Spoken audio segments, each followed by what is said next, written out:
Hello, नमस्कार दोस्तों। आज हम हिंदी का अध्ययन करेंगे। किसी भी भाषा का अध्ययन करने से पहले उसकी वर्ण व्यवस्था का अध्ययन करना जरूरी होता है हमें, इसलिए हम आज वर्ण विचार करेंगे। हमारा आज का अध्याय रहेगा वर्ण विचार। किसी भी भाषा का आप अध्ययन कर लो, अगर आपको वर्ण का अध्ययन है तो हम किसी भी भाषा का अध्ययन कर सकते हैं, क्योंकि वर्णों को या वर्ण वे हैं। अगर वर्णों का ज्ञान नहीं है तो हम किसी भी भाषा का ज्ञान प्राप्त नहीं कर सकते। इसलिए आज हम वर्णों के बारे में विचार करते हैं। वैसे देखा जाए तो सर्वप्रथम कि वर्ण होते क्या हैं। वर्ण होते क्या हैं? तो किसी भी भाषा की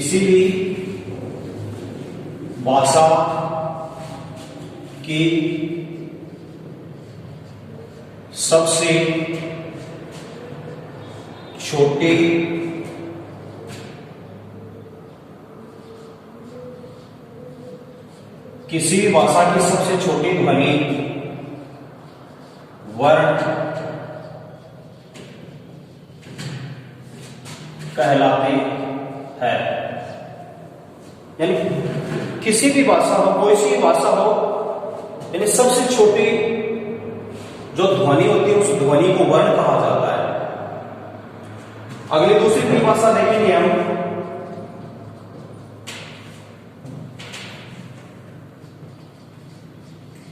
किसी भी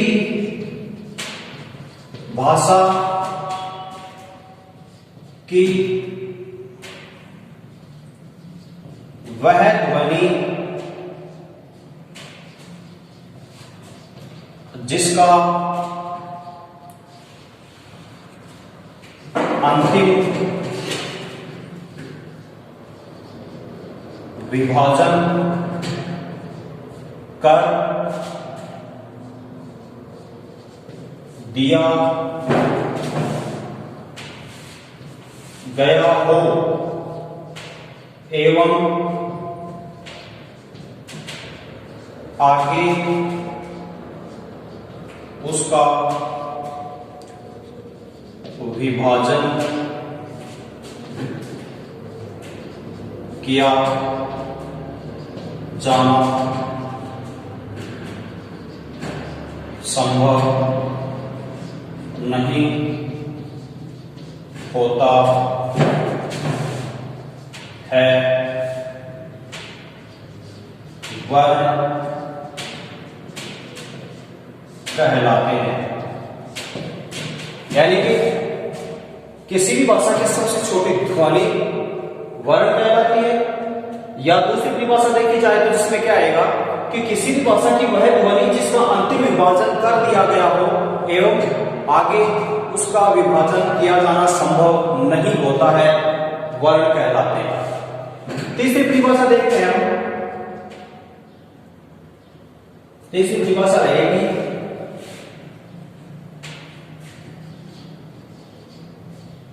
मुख द्वारा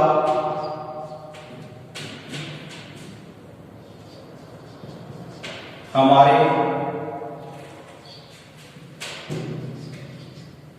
उच्चारण अवयवों द्वारा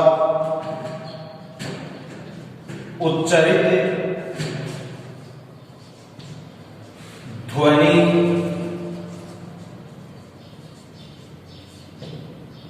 संकेत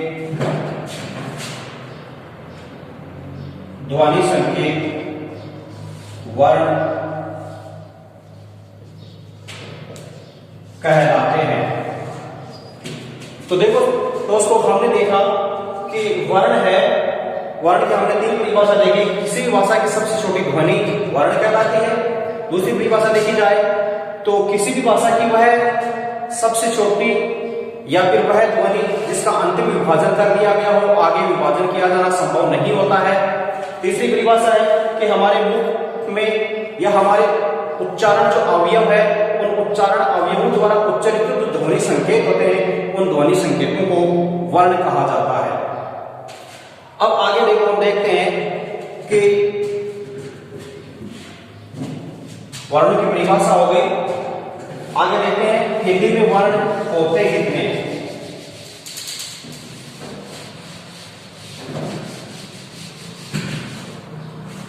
दोस्तों वैसे देखा जाए तो मूल वर्ण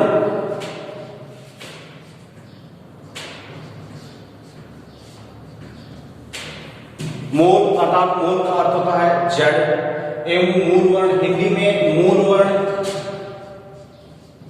44 होते हैं, जिनमें 11 स्वर होते हैं, 33 व्यंजन होते हैं। इस प्रकार मिलाकर के कुल 44 वर्ण माने जाते हैं।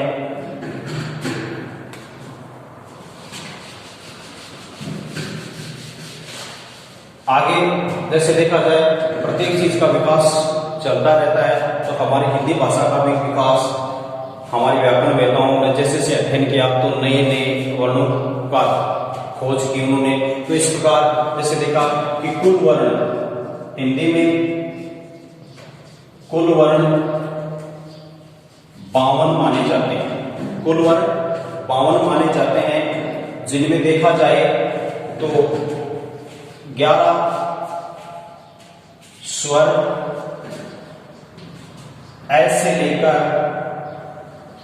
औ तक,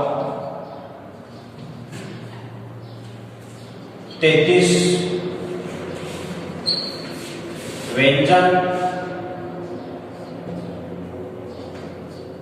कैसे लेकर है तक,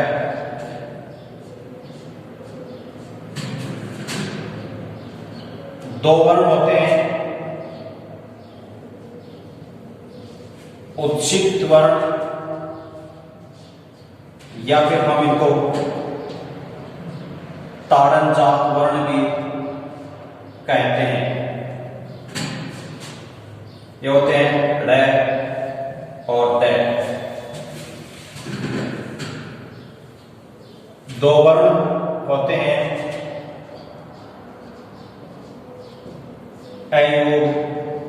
वह है जिनमें देखा जाए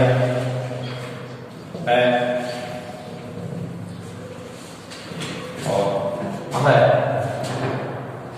एवं 4 माने जाते हैं हमारे संयुक्ताक्षर, जिनमें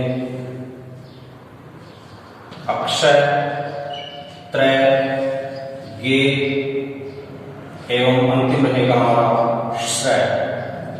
इस प्रकार कुल वर्ण 52 माने जाते हैं। यानी 11 स्वर हो जाएंगे, 33 व्यंजन हो जाएंगे, 2 उच्छिष्ट या ताड़नजात वर्ण हो जाएंगे और 2 अयोग वर्ण और 4 संयुक्ताक्षर माने जाते हैं। इस प्रकार कुल 52 वर्ण माने जाते हैं।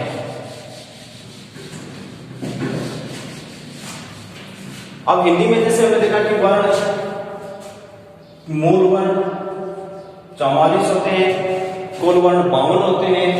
वर्णों की हमने परिभाषा देखी। अब जैसे हमने वर्ण देखे तो जैसे क, च, ट, त, प, ए, ई, री, उ।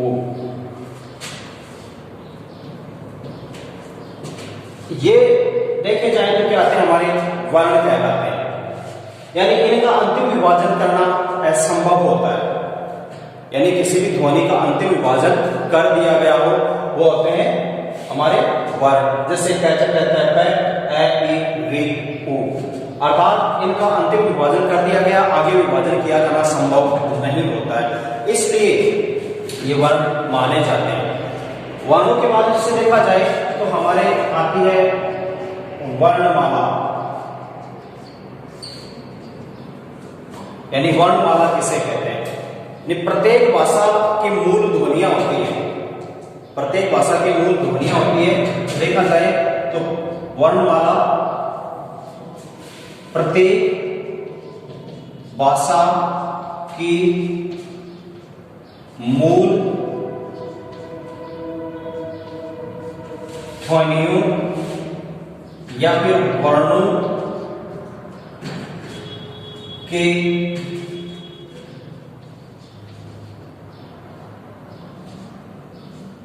क्रमबद्ध,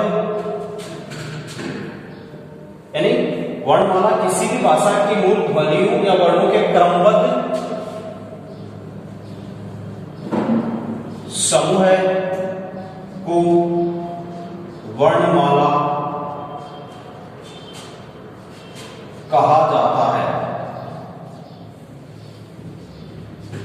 क्या आ जाएगा? यानी प्रत्येक भाषा की मूल ध्वनियों या वर्णों के क्रमबद्ध समूह को वर्णमाला कहते हैं। जैसे देखा जाए क, ख, ग, घ। अब देखो मित्रों, इसमें क्या होता है कि ये एक वर्ग है, कैवर्ग है। कैवर्ग के ये 5 वर्ण माने जाते हैं, ये अपने क्रम में है, तो ये वर्णमाला हो गई। अब जैसे हम देखें कि हमने देखा कि जैसे क, ख, ग, घ,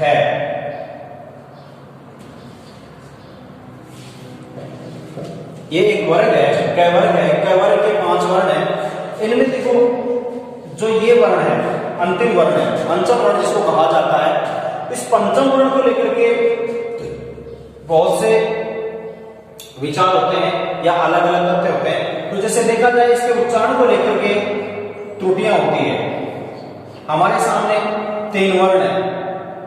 अब इन तीनों वर्णों में देखा जाए तो ये तो हो जाएगा हमारा ड, जिसको कहा जाता है जैसे ड से डमरू, ये हो जाएगा ड, इसको उच्चारण किया जाता है ड।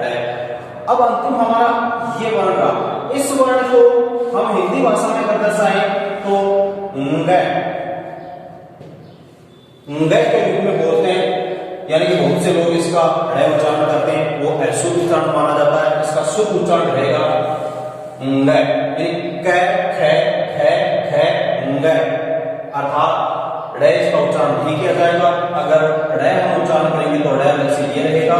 इसके ंग के जो अनुस्वार है वो सामने आती है, ड के अनुस्वार नीचे आती है, एवं ड जो डमरू वाला है इसके अनुस्वार नहीं आती है। यानी कि 3 वर्ण है, इन तीनों वर्णों में विभाजन करना अनिवार्य होता है। इन तीनों वर्णों का हमें ज्ञान भी होना जरूरी होता है।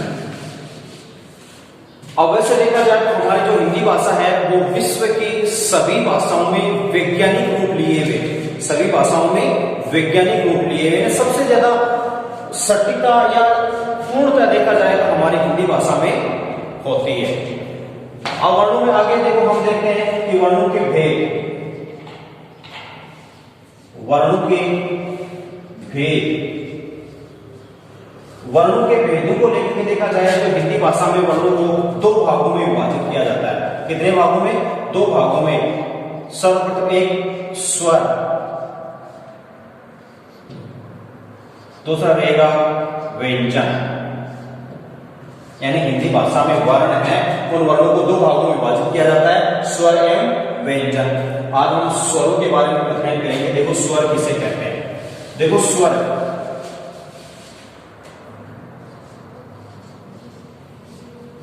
सर्वप्रथम देखे जाए तो स्वर की परिभाषा देखते हैं हम।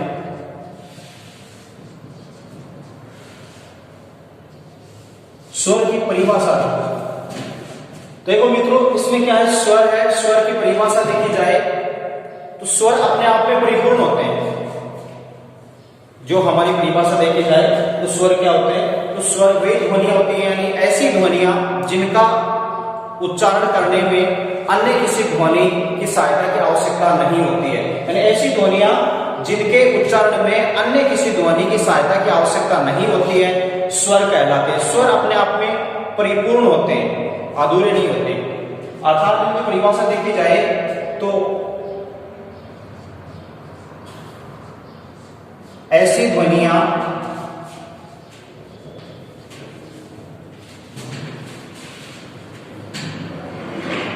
जिनके उच्चारण में अन्य किसी ऐसी ध्वनियां जिनके उच्चारण में अन्य किसी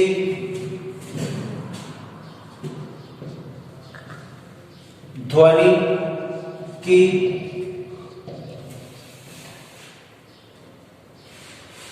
सहायता की आवश्यकता नहीं होती है, नहीं होती है, स्वर कहलाते हैं।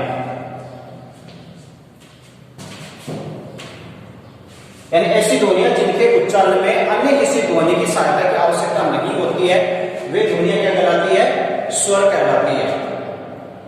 वे ध्वनियां स्वर कहलाती है।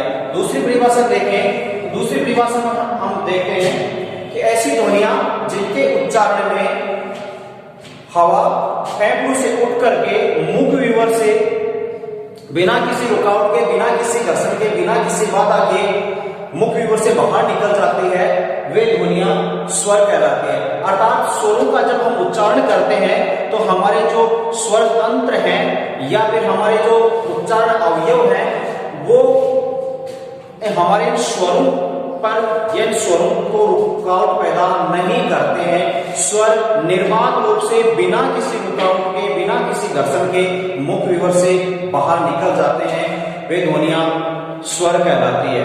क्योंकि स्वर को हम लंबे समय तक बोल सकते हैं। स्वर में हम स्वर का उच्चारण करते हैं तो उनमें कोई बाधा नहीं आती, कोई रुकावट नहीं आती है, अर्थात बिना किसी दूसरी ध्वनि के सहयोग से हम इनका उच्चारण कर सकते हैं। तो देखो दूसरी परिभाषा हम देखते हैं।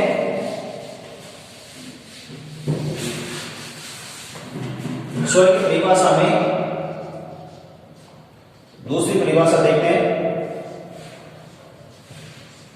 ऐसी ध्वनियां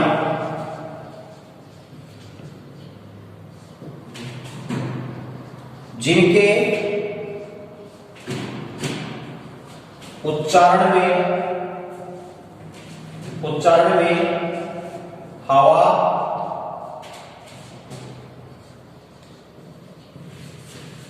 फेफड़ों से उठकर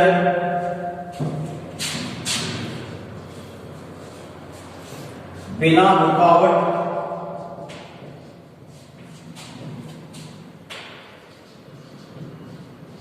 घर्षण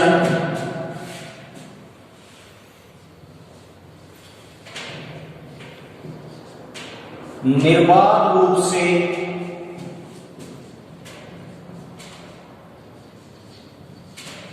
मुख विवर से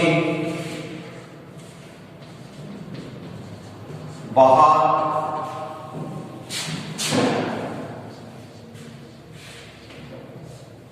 निकल जाती है, निकल जाती है, स्वर ध्वनि कहलाती है। यानी क्या हुआ कि ऐसी ध्वनियां जिनके उच्चारण में हवा फेफड़ों से उठकर बिना किसी घर्षण के, बिना किसी रुकावट के निर्बाध रूप से मुख विवर से बाहर निकल जाती है, स्वर कहलाते हैं। इस प्रकार देखा जाए तो स्वर की दो परिभाषा हो गई। ऐसी ध्वनियां जिनके उच्चारण में अन्य किसी ध्वनि की सहायता की आवश्यकता नहीं होती है, स्वर कहलाते हैं। दूसरी परिभाषा हो जाएगी कि ऐसी ध्वनियां जिनके उच्चारण में हवा फेफड़ों से उठकर मुख विवर से निर्बाध रूप से या बिना किसी रुकावट के, बिना किसी घर्षण के मुख विवर से बाहर निकल जाती है, स्वर ध्वनि कहलाती है। इस प्रकार स्वर की परिभाषा आगे देखो हम देखते हैं।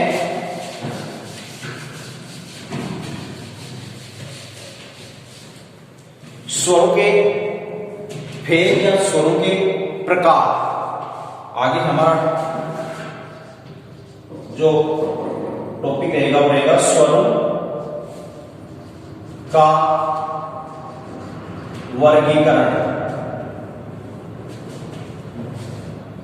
स्वरों का वर्गीकरण, इसमें अगर हम देखते हैं कि स्वरों का वर्गीकरण, तो हिंदी में स्वरों का वर्गीकरण 5 आधार बिंदुओं को लेकर के किया जाता है, जिनमें देखा जाए तो सर्वप्रथम रहेगा नंबर 1 मात्रा काल के आधार पर। नंबर 2 रहेगा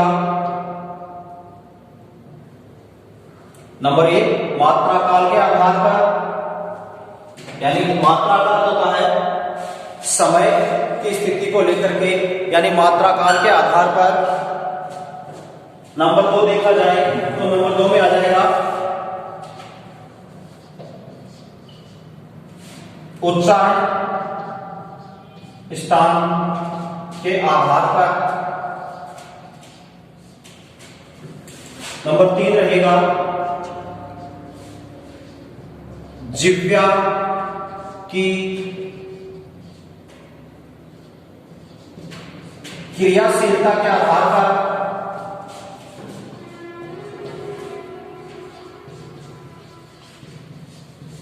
नंबर 4 रहेगा औष्ठाकृति के आधार पर। नंबर 5 रहेगा